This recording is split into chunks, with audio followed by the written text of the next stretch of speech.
Associate sponsor UltraTech cement. सर्वप्रथम छत्रपती शिवाजी महाराजांच्या आमच्या दैवताला स्मरण करून शाहू फुले आंबेडकर विचाराला अभिवादन करून आज या मुंबईमधील 6 लोकसभा क्षेत्रातील महाविकास आघाडीच्या उमेदवाराच्या प्रचाराच्या निमित्तानं उपस्थित झालेले काँग्रेस पक्षाचे सगळे नेते, शिवसेना पक्षाचे सगळे नेते, कम्युनिस्ट पक्षाचे नेते, आप समाजवादी अशा सगळ्या इंडिया महागठबंधनचे सगळे नेते मंचावर उपस्थित असलेले माझ्या सगळ्या माता बहिणी, आमचे सगळे वडीलधारी मंडळी, युवक मित्र आणि पत्रकार बंधू, खरं तर भाजप ज्या पद्धतीनं या देशामध्ये गेल्या 10 वर्ष प्रचार करत होती की मोदीला पर्याय काय, पण एका तुमच्यातल्या आमच्यातल्या जनतेच्या मनातला नेता राहुल गांधी त्यांनी ज्या दिवशी निर्णय केला की कन्याकुमारी ते काश्मीर मी पदयात्रा करणार, ज्याप्रमाणे भय भीती केंद्रीय तपास यंत्रणेच्या माध्यमातून निर्माण करून जाती जातीमध्ये धर्माधर्मामध्ये वाद निर्माण करून या देशाला तोडण्याचं काम केंद्रातल्या तानाशा नरेंद्र मोदीच्या सरकारने सुरू केलं आणि त्याचं खरं उत्तर महात्मा गांधीच्या विचारांनी देण्याचा एक संकल्प आदरणीय राहुल गांधीजींनी केला आणि त्याला पूर्णत्वास नेलं। त्याचप्रमाणे मणिपूरमध्ये तिथल्या महिलांवर जो अत्याचार केंद्रामध्ये बसलेलं असलेलं धृतराष्ट्राचं सरकार आणि त्याचप्रमाणे भाजपचं मणिपूरचं सरकार महिलांवर अत्याचार होत असताना, त्यांची नग्न ढिंड काढत असताना, त्यांची अब्रू लुटत असताना आणि त्यांना जिवंत पेटवत असताना त्याचा आवाजही सुद्धा देशामध्ये पोहोचू देण्याचं न पोहोचू देण्याचं काटकारस्थान ज्या पद्धतीनं केंद्रातल्या नरेंद्र मोदीच्या सरकारने केला आणि तोही आवाज घेऊन मणिपूर ते मुंबई राहुल गांधीजींनी पदयात्रा सुरू केली आणि देशामध्ये एक वातावरणाची निर्मिती झाली। लोकांमध्ये हिम्मत आली की या देशाचं संविधान आणि लोकशाही वाचवायची असेल तर इंडिया आघाडी हाच एक संविधान आणि लोकशाही वाचवायची असेल तर इंडिया आघाडी हाच एक पर्याय आहे उघडून लावण्याचा संकल्प देशातल्या लोकांनी केला। 5 टप्प्यामध्ये महाराष्ट्रामध्ये निवडणुका लागल्या। आम्हाला वाटत होतं की महाराष्ट्रामध्ये भाजपचं सरकार कायदा सुव्यवस्था चांगला असेल म्हणून महाराष्ट्रामध्ये 1 टप्पा नाही तर 2 टप्प्यामध्ये निवडणुका होती, पण महाराष्ट्रातल्याच खोक्याच्या सरकारला निवडणूक आयोगाने अधिकृत केलं आणि महाराष्ट्रामध्ये 5 टप्प्यामध्ये निवडणुका लावल्या। पहिल्या टप्प्यामध्ये विदर्भात निवडणुका झाल्या आणि 5ही पहिल्या टप्प्याच्या निवडणुका महाविकास आघाडीचे 5ही उमेदवार निवडून येतील या पद्धतीचं वातावरण, कारण की लोकांनी निवडणूक हातात घेतली। जसं आज मुंबईमध्ये मी काल 3-4 ठिकाणी सभेला गेलो, तसं मुंबईच्या लोकांनी निवडणूक हातात घेतली, तसं विदर्भामध्ये त्याची सुरुवात झाली। विदर्भ, मराठवाडा, पश्चिम महाराष्ट्र, उत्तर महाराष्ट्र, आपण पाहिलं असेल की नंदुरबारमध्ये प्रियंकाजीची सभा झाली। अफाट जनतेचा सागर त्या भर उन्हामध्ये, रखरखत्या उन्हामध्ये प्रियंका गांधीच्या सभेला उपस्थित झाला आणि त्या माध्यमातून उत्तर महाराष्ट्रामध्ये वातावरणाची निर्मिती झाली आणि जेवढं 4थ्या टप्प्यातल्या निवडणुका झाल्या त्या महाविकास आघाडीच्या बाजूने निर्णय आपल्याला पाहायला मिळतो। मग उद्धवजीची सभा असेल, शरद पवार साहेबांची सभा असेल, राहुल गांधींच्या सभा असतील, जनतेने त्या ठिकाणी मोठ्या प्रमाणात स्वयंपूर्तेनं सहभाग दाखवला.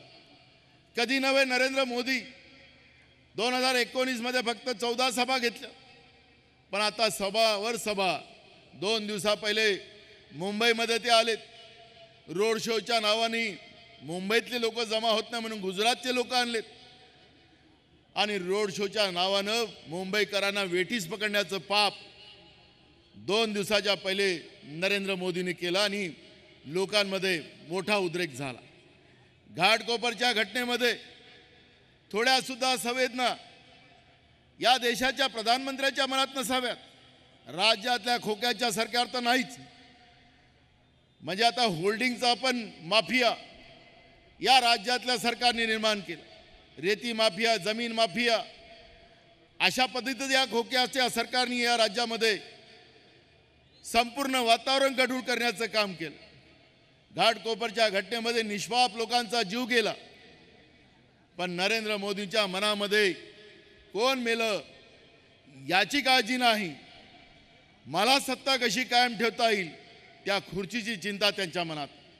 आमचे मित्र संजय राऊतांनी या ठिकाणी सांगितलं की 4 जूनला नरेंद्र मोदीच्या तानाशा सरकारचा शेवट होणार आहे आणि मुंबईची जी आज सभा होती आहे ही सभा प्रधानमंत्री म्हणून नरेंद्र मोदीची शेवटची सभा राहणार आहे आणि महाराष्ट्र नरेंद्र मोदी मुक्त अशा पद्धतीचं निर्णय महाराष्ट्राच्या जनतेने केलेला आहे. या निवडणुकीच्या प्रक्रियामध्ये राज्यामध्ये 267 शेतकऱ्यांनी आत्महत्या केली. राज्यामध्ये पिण्याच्या पाण्याची अडचण निर्माण झाली. जनावराला चारा नाही, शेतकऱ्यांच्या शेतीच्या मालाला भाव नाही, दुधाला भाव नाही आणि अशा परिस्थितीत शेतकरी पूर्ण अडचणीत आला. प्रधानमंत्र्यांच्या सभा पूर्ण महाराष्ट्रामध्ये झाल्यात, पण शेतकऱ्यांबद्दलचा एक शब्द सुद्धा त्या ठिकाणी काढला गेला नाही.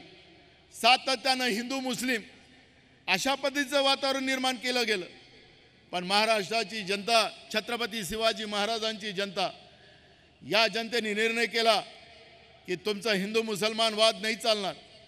या महाराष्ट्राची जी बरबादी आपण केली, महाराष्ट्राचे उद्योग गुजरातमध्ये तुम्ही घेऊन गेलेत, या राज्याच्या तरुणांना तुम्ही देशोधडीला लावलं, बेरोजगार केलं.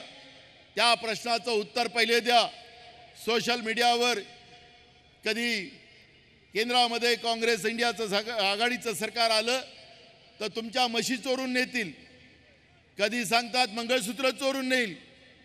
पण ज्या पद्धतीनं 5 गॅरंटी राहुल गांधीजींनी, आमचे नेते, आमचे राष्ट्रीय अध्यक्ष मल्लिकार्जुन खरगे साहेब, आदरणीय उद्धव ठाकरे साहेब, आदरणीय शरद पवार साहेबांनी दिली, त्या आधारावर महाराष्ट्राच्या जनतेने एक एकोपा केला.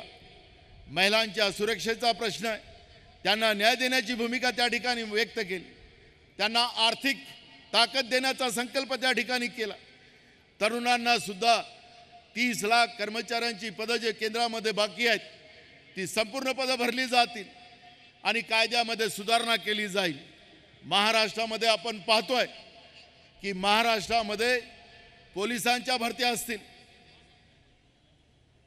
तलाठ्यांच्या भरत्या असतील, कृषी सहाय्यकाच्या भरत्या असतील, याच्यामध्ये 1000 रुपये देऊन आमच्या तरुण मुलामुलींना परीक्षेला बसायला संधी मिळतं. पण ऐन वेळेवर पेपर लीक करणं आणि त्या ठिकाणी त्यांचं आयुष्य बर्बाद करण्याचं जो धडाका BJPनं लावलेला आहे, जवळपास 10 वर्षामध्ये 6 पिढ्या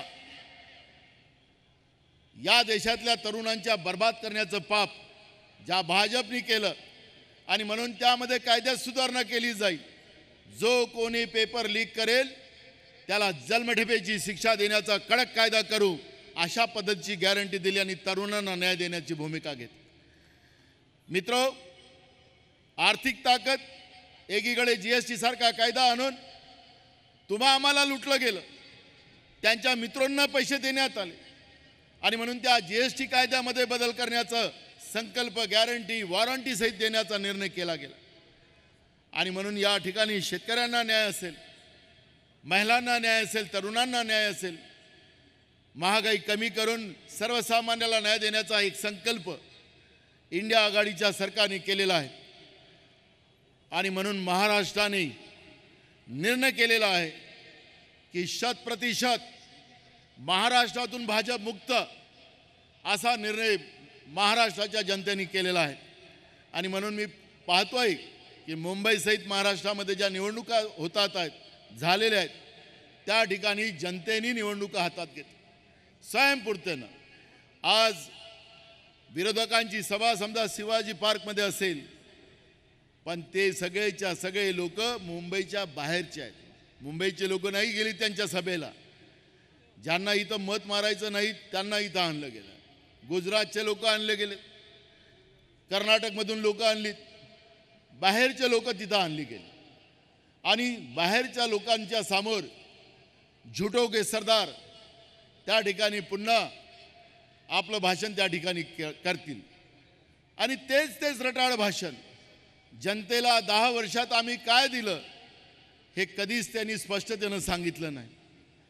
पण आमच्या महाराष्ट्राला लुटण्याचं काम ज्या पद्धतीने केलं, मला आठवतं की महाराष्ट्रामध्ये उद्धव साहेबांची सरकार जेव्हा पाडली गेली त्या पाडण्याच्या मागं सगळ्यात मोठा उद्देश होता की ज्या बुलेट ट्रेनसाठी नरेंद्र मोदीचं एक मोठं स्वप्न होतं की मुंबईच गुजरातमध्ये कशी लुटून नेता येईल यांचा तो प्रयत्न होता.